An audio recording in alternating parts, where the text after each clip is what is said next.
check the error code here. Is error code 24. Is the furnace is flashing error code 24. So when I check the information from the panel, error code 24.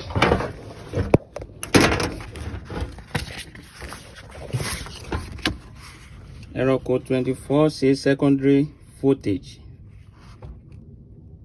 fuse is open.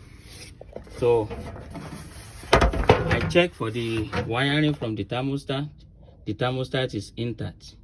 Everything is good. Everything is good from the board. So the second thing I'm going to do, since I find my error code, is to turn the gas furnace off. Make sure you cut off your power to the gas furnace.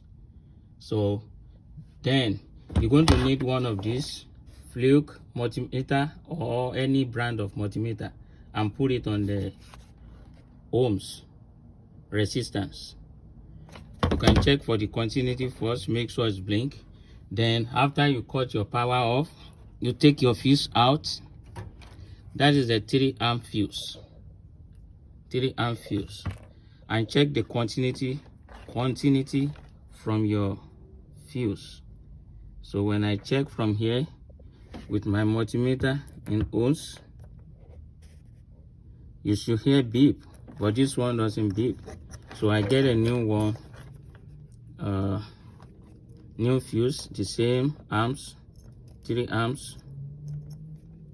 When I put my meter on it, you can hear the beep. That means this one is good.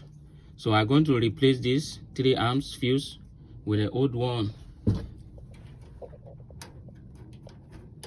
Alright, and I'm going to turn my furnace back on. Turn the power on, and I press the door switch. You hear my fan is fire on immediately. So if you have a issue, error code with carrier gas furnace error code 24, make sure after you check your thermostat is fine, check your wiring, no burning, low voltage wiring,